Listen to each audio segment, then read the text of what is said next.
Tunakukaribisha tena kwenye shene yetu Muganga Nipe Shauri. Mwa hii video tunataona probleme ya bapapa au makuple venye panamaliziaka inji. Okay?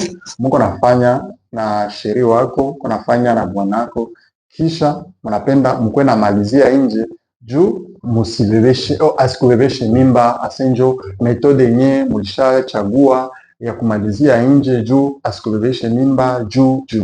Okay, hii metode unaenda kutana ba mingi inabashindaka juu ya makosa kidogo kidogo banaenda bako nafanya wakati bako nafanya ile marapport sexuel. Na ile njoo nipenda tuseme yako saa hii uone makosa yenyewe unafanyaka na uone jinsi unaweza corriger, usiongezee bebesha mimba ya kufanya makosa ile. Mi naitwa Dr. Safari Jackson. Kama njoo mara kwanza unaona video zetu, na kuomba uklike kusabone, uklike sur j'aime, na kama uko na question uiandike mu commentaire, tutakuya kujibia. So kitu ya kwanza unapasha jua c'est que metode zote za kujilinda, za kukinga uzazi, donc za kujilinda kubebesha mimba hazikuwake fiable à 100%. Okay? Que ce soit ile méthode ya ka implant, que ce soit méthode ya stérile ya kutia ndani, que ce soit ma comprimé unakunyaka au ile comprimé yenye mtu anakunyaka après kufanya rapport sexuel au condom na vingine, zile zote zinakuwa ziko fiable à 99%, 98% et que sais-je encore. Hii méthode yayo sasa, hii méthode ya coït interrompu, ile ya kufanya rapport kisha unamwanga nje, ile njo inakuwa iko chini sana, iko efikasi kidogo sana. Juu batu wanifanya kama maerreur. Juu nini batu wanifahamu maerreur? Parce que kuko vitu mingi yenye habaelewaki. Na ile vitu yenye batu habaelewaki, juu mimi napenda uelewe sai mwa hii video. Kitu ya kwanza unapasha elewa, unaona saa mwanaume iko na masentiment ya mingi. Kuko kitu moja ya malikide inakia pale kukichwa ya nani ya sex yake. Okay? Ile kitu yenye inakia kukichwa ya sex ya peni yake, ile malikide njo banitaka likido preseminal. Ile liquide preseminal kwa wanaume ba mingi inakuwa iko amo ma spermatozoide. Alors, ukienda fanya ile metode yako ya coït interrompu ya kumalizia nje na ile liquide preseminal yako ilikuwa amo ma spermatozoide. So utaingiza ndani, ile spermatozoide zitaingia, sasa zinaenda fekonde, unaenda shtuka mwanamke aisha kutana iko na mimba. Alors que unajua nilikuwa namalizia nje. Kisha mnaanza korogana, hapana, hivi ulilalana vingine, mie siwezi tika nyumba iko yangu, hakuna. Mnaanza shwana, alors que ile yote ni ignorance, nye wote hamujue vilikuwa kai. Pourtant, biko simple, liquide preseminal yako ilikuwa mo spermatozoide, so lingiza ndani, spermatozoide zikaenda, ukafanya vyako, so nata malizo ukaenda mwangia nje. Kumbe umemwanga spermatozoid zimoa nje na zingine zishaenda zamani. Okay? Alors, unaweza nini sasa? Bona liquide preseminal zinakwamo zikwamo spermatozoid. Kakonse kadogo, sa unataka rapport sexuel. Naona yo utakuwa na malizia nje. Mbele ya kupa rapport sexuel, enda kwanza ukoyole. Jua nini unapasha enda koyola? Kwenda kuyola parce que ile mamikoyo yako inakuwa amo aside ya mingi. Ile aside inauwaka zile spermatozoids zinakuwa ziko pale mwile tio, ile tundo ya mkoyo. Okay? Zinaua zile spermatozoid, hata ile lulenda itakuya kukichwa peni ya mwanaume haitakuwa amo spermatozoid. Ile ni ya kwanza. Ya pili sasa unaenda fa rapport sexuel. Uko na fa rapport sexuel unataka malizia nje. Ukishamalizia nje, mbele urudie tena uingie tena ndani, so utapata tena erection, utaingia ndani. Anza koyola. Jua nini? Parce que so limaliza unamwangia nje, kuko spermatozoides zinakuwa zilibakia mwile tundu ya mkoyo. Ile spermatozoides zilibakia mule, il faut unazinettoyer, unarincer. Kurincer ni kurincer na mkoyo, juu mkoyo izitoshe na zilikuwa ndani zikufe, kisha uende tena fanye ile marapport na urethra yako iko intact.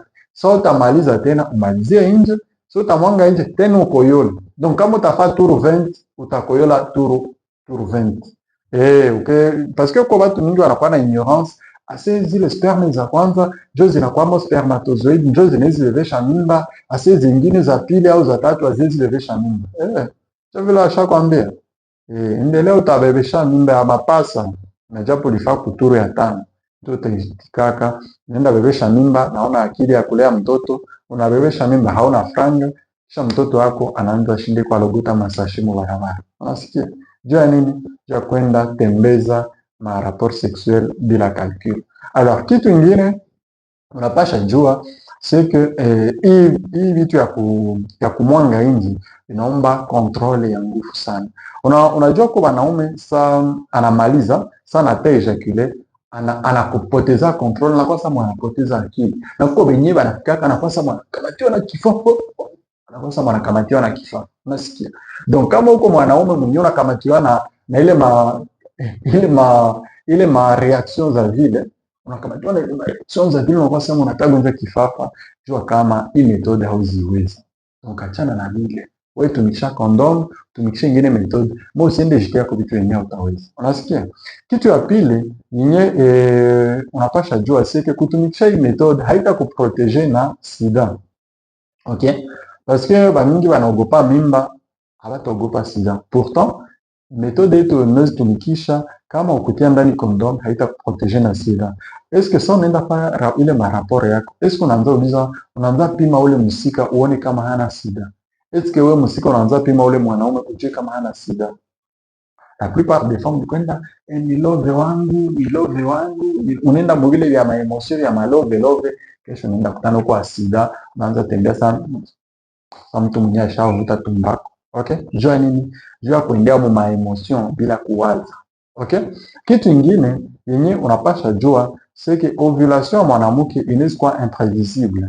Donc mwanamke anaweza haipata kukudanganya. Anaweza kuambia que atapata ovula. Et mie nilipata règle le 8. Donc mie selon bismina calculaka, ndongeza pata ovulation ma le 20. Donc leo tumifanye tu hakuna shida. Munaifanya ile siku na ile siku anapata ovulation kesho na spermatozoide zako zingali ndani unamwezesha mimba. Et donc hii vyote il faut unavitenir compte navyo. Juu ukienda ifanya mimi tulikuwa tulihesabiana uliniambia jinsi haukupata ovulation, donc ile mimba haiko yako, ni yako papa. Ni yako juu hakulalana mwingine, ni wewe peke. Enda lea sasa mtoto. Anza tafuta leyet. Kitu ingine unapasha jua ni stress. La plupart des fois unaenda pa vile na unajua utamwangia nje, unaendana huko na stress. Ile stress una effet yayo, ile stress inachaka unamaliza mbele ya wakati. Unakuwa na ejaculation précoce. Ile ejaculation précoce njo inachaka njo inaweza acha unamalizia ndani na japo ulisha planifie kumwangia nje. Ukisha mwangia ndani na japo uliwaza kwa utamwangia nje, unambebesha nini? Jua nini? Juu ya pressure. Kitu ingine c'est que hii méthode haiko ya jeune, ni ya wanaume wakomala wabasha kwa na experience ya rapport sexuel. Parce que wa jeune ya mingi mnakuwa hamuenda kukalkule, mnakuwa hamuyue mnakuwa hamuya eduke mwili yenu kuvitu ya rapport sexuel. Ndio maana unaona wa jeune mingi wanamaliza mbio, wa jeune mingi wanaenda jitia kwa vile madawa ya mafarmasi asijo wamaliza masaa asijo itikishe mwanamke utamutikisha nani? Na kale kakitu kwa kupata hivi. Achana na vyako. Hawezi mwitikisha.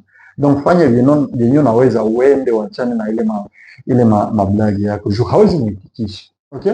Donc wa jeune habako conseiller kufanya hii metode ya kumwanga nje juu. Hii metode ukifanya na uko jeune utabebesha mimba na hauna akili ya kulea mtoto na hauna hata kazi, hauna hata franga. Kisha kitatoka pale ni depression, kisha banakufunga, maisha yako naenda imalizia mu prison juu ya kufanya bunyuwai. Okay? Donc, en conclusion ni nini? Kuko ma méthodes zingine ziko plus sûres. Mbele ya kwenda fanya vile vya kumwanga nje, tumikisha ta condom, tumikisha tengine méthode, no ujilinde magonjwa na ujilinde kubebesha mimba yenye au kupanga. Mimi nawashukuru. Kama kuko question kwa hivi au kwa vingine vinyosha sikia, unaweza andika mu commentaire, tutakia kujibia. À très bientôt.